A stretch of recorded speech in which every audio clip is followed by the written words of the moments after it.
Mimogrede na olimpijskih igrah.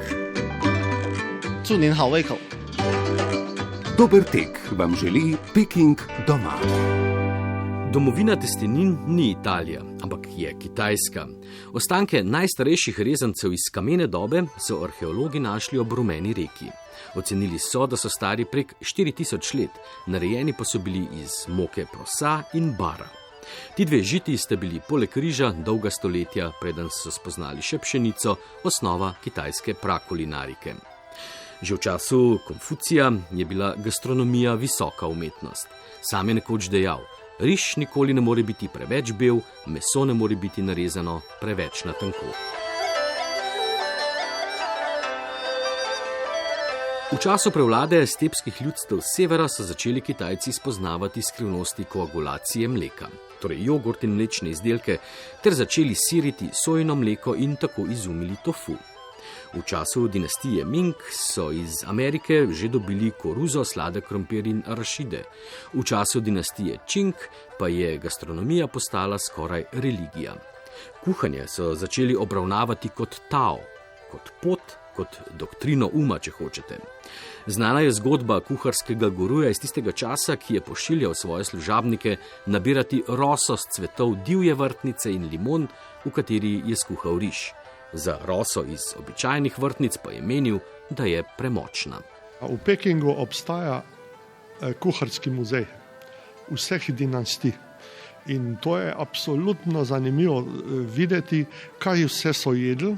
In vsak cesar, ki je nastopil mandat, je imenoval svojega glavnega kuharja.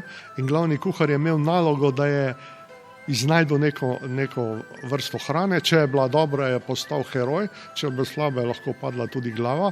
No in moram reči, da kuharjem so postavljali na kitajskih dvorih, to so bile tu kneževine, ker Kitajska je bila razdeljena v teku stoletja na različne feudalne državce, so najlepši spomeniki so bili postavljeni kuharjem.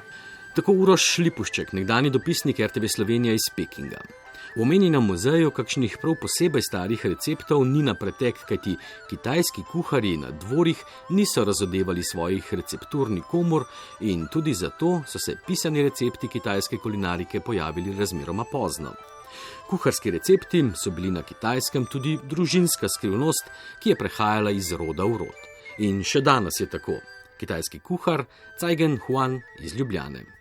Yes, we have. It's not a family recipe like, we put something different as the others. Seveda imamo svoje družinske recepte, a bolj kot za izvirne recepte gre za družinske skrivnosti, priprave in uporabo posebnih začimb. Gong bao mojega očeta doma je čisto nekaj drugega kot tisti v restavraciji. They taste a little bit different, so everyone has their own recipes.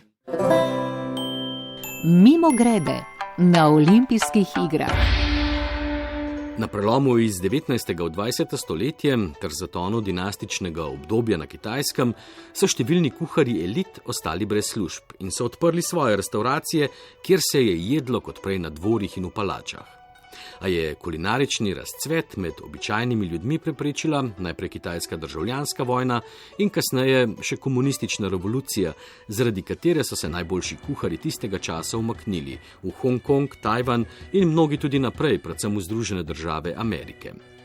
Pečeni rezanci in pečen riž, najbolj prepoznavne jedi iz dandanašnjih kitajskih restavracij po svetu, so kitajska pogruntavščina sodobnega časa, ulična, hitra hrana, ki pa je za razliko od drugih jedi povsod po svetu bolj ali manj enaka in tudi enakega okusa.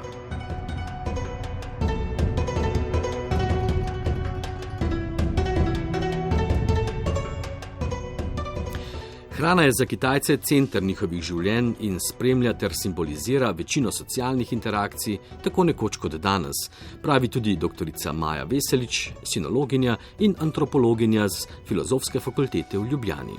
Gotovo je hrana fokus, en od srednjih fokusov v več pogledih, en je ta čist užitkarski vidik, dobri okusi, zelo so poznane različne specialitete in vsi vejo, recimo v katerem kraju, kaj specialiteta, če greš potovati, bojo vprašali, a si bil tam pa tam, a si probal take pa take rezance ali pa tiste cmočke.